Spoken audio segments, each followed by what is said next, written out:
Hello, good morning students. आज हमारा topic है शब्द रूप।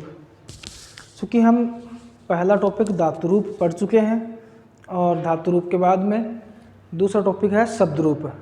तो देखिए, शब्द रूप में जितने भी शब्द हैं उन शब्दों की जो विभक्तियाँ चलती है, हमें वो विभक्तियाँ आज यहाँ पढ़नी है और उनको लर्न करना है। तो सबसे पहले हम शब्द रूप में राम शब्द पढ़ेंगे, और राम शब्द है जो कि अकारांत पुल्लिंग है। अकारांत पुल्लिंग शब्द है। देखिए, अकारांत का मतलब क्या होता है कि जो शब्द है अपना, उस शब्द का जो अंतिम अक्षर है, उस अक्षर के अंदर जो भी स्वर वर्ण मिला हुआ है वही अकारांत या आकारांत, इकारांत जो भी है वो इससे पता चलता है। जैसे राम, मैं, अंत में मैं अक्षर आ रहा है। अब मैं के अंदर जब हम स्वर निकालेंगे तो ऐ स्वर निकलेगा। जो स्वर निकलता है वही हमारा आगे वाला जो अकारांत इकारांत होता है वो शब्द होता है। तो राम में अंत में मैं के अंदर ऐ स्वर है, तो इसलिए इसे अकारांत शब्द कहेंगे। और क्योंकि राम एक पुल्लिंग शब्द है इसलिए अकारांत पुल्लिंग हो जाएगा। अब इसके शब्द रूप पढ़ने से पहले हमें यहाँ विभक्ति लिखना है। विभक्ति, और जो कि तीनों वचन है वो वचन लिखेंगे। एक वचन, द्विवचन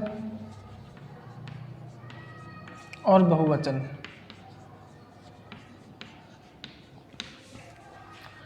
विभक्तियाँ अपनी पूरी 8 चलती हैं, 8 विभक्तियाँ चलती हैं। उनके 8 के रूप यहाँ लिखेंगे हम, जिसमें प्रथमा विभक्ति, द्वितीय विभक्ति, तृतीया, चतुर्थी, पंचमी, षष्ठी, सप्तमी और अंत में एक संबोधन होता है जो कि प्रथमा का ही रूप होता है। अब इसके रूप चलाते हैं। इसके रूप चलेंगे राम है, रामौ, रामः। द्वितीय में रामम, रामौ, रामान।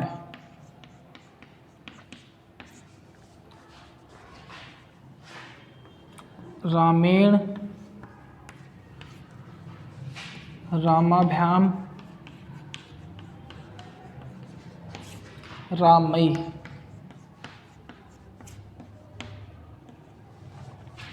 चतुर्थी रामाय, रामाभ्याम,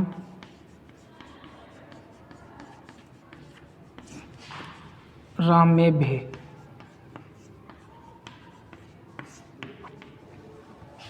पंचमी है रामात, रामाभ्याम, रामेभ्ये।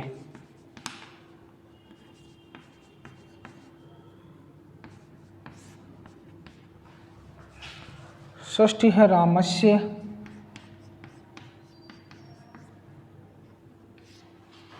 रामयोः, रामाणाम।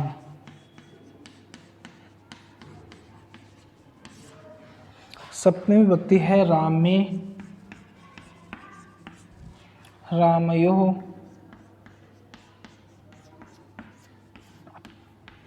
रामेषु।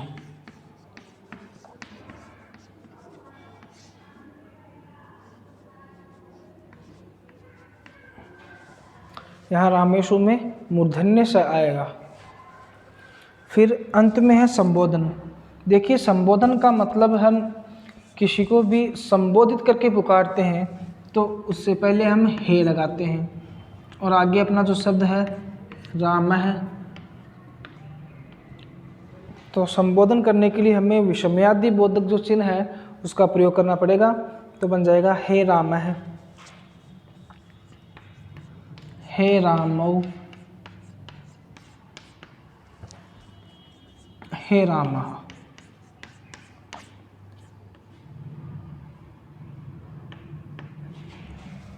ये अपना राम शब्द अकारांत पुल्लिंग हो चुका है। अब देखिए बाकी जितने भी अकारांत पुल्लिंग शब्द हैं वो सेम इसी की तरह चलेगा। अकारांत में जैसे बालक शब्द है, छात्र शब्द है, या कोई भी राम श्याम सोहन मोहन, जिसके अंत में ए आना चाहिए, यानी कि जो अकारांत पुल्लिंग शब्द है वो सेम राम की तरह ही चलेंगे। इन्हीं की तरह इनका प्रयोग होगा। जहाँ विसर्ग लगा हुआ है वहाँ विसर्ग लगेगा, जहाँ हलंत लगा हुआ है वहाँ हलंत लगेगा। बस एक चीज़ का ध्यान रखना है कि न और ण का प्रयोग कैसे करना है। देखिए जहाँ पर न से पहले र लिखा हुआ होता है, जहाँ न से पहले र लिखा हुआ होता है तो उस न की जगह हमें ण का प्रयोग करना है। इनका ण का प्रयोग कहाँ होगा? जहाँ न से पहले र लिखा हुआ होता है तो उस न की जगह ण का प्रयोग किया जाता है, चाहे वह कहीं पर भी लिखा हुआ हो।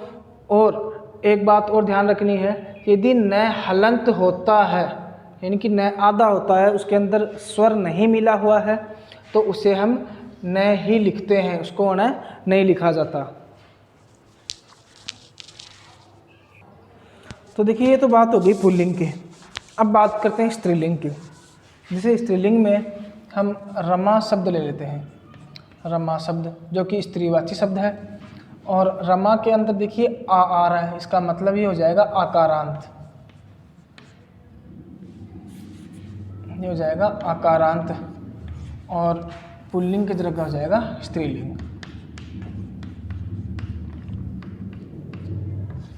पुल्लिंग की तो बात कर ली कि पुल्लिंग में जितने भी शब्द रूप है जो कि अकारांत है, सिर्फ अकारांत, अकारांत में बिल्कुल राम की तरह ही चलेंगे। और पुल्लिंग में वैसे पिता शब्द भी पुल्लिंग में आता है, उसके शब्द रूप अलग चलते हैं। तो बात करते हैं हम आकारांत की। तो देखिए रमा शब्द है, इसके अंत में आ रहा है, इसलिए इसे हम आकारांत स्त्रीलिंग कहेंगे, क्योंकि रमा शब्द के अंदर आरांत में, इसलिए आकारांत हो जाएगा। स्त्री शब्द है तो स्त्रीलिंग हो जाएगा। तो देखिए रमा के शब्द रूप कैसे चलते हैं। इसके शब्द रूप चलेंगे रमा, रमे, रमा, रमाम, रमे, रमा, रमैया, रमाभ्याम, रमाभि।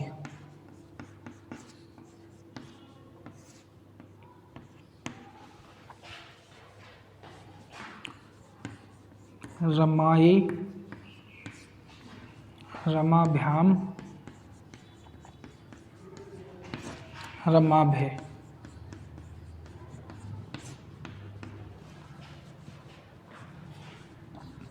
पंचमी में हो जाएगा रमायः,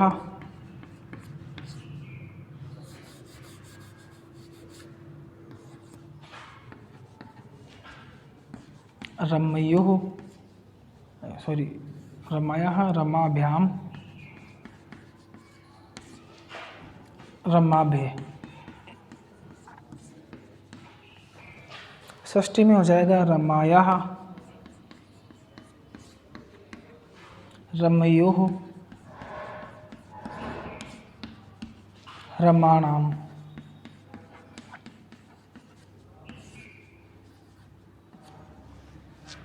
सप्तमी में हो जाएगा रमायाम,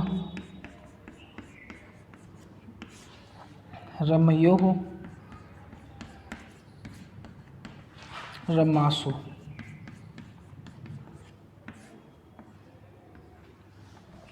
और संबोधन में हे का प्रयोग कर देंगे तो हो जाएगा हे रमा, हे रमे, हे रमा।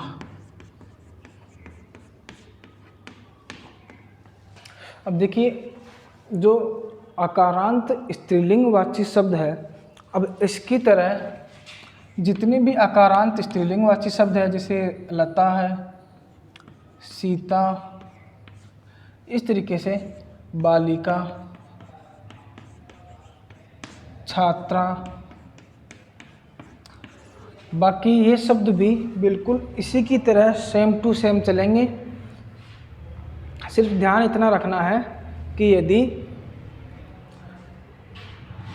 विसर्ग का हलंत का प्रयोग भी सेम इसमें भी इसी की तरह होंगे, लेकिन एक चीज़ मैंने यहाँ पे देखो रमासु लिखा है, जबकि पुल्लिंग में राम शब्द में लिखा था रामेशु।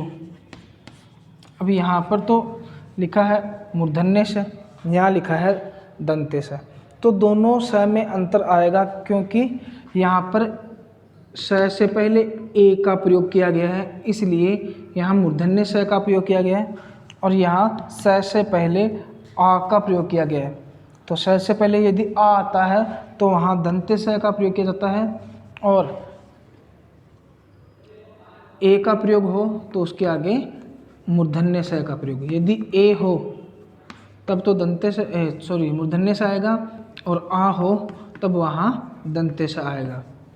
और बाकी स्त्रीलिंग में सेम इसकी तरह चलेंगे और पुल्लिंग में सेम राम की तरह चलेंगे। तो ये हमारे पुल्लिंग और स्त्रीलिंग शब्द रूप हो चुके हैं।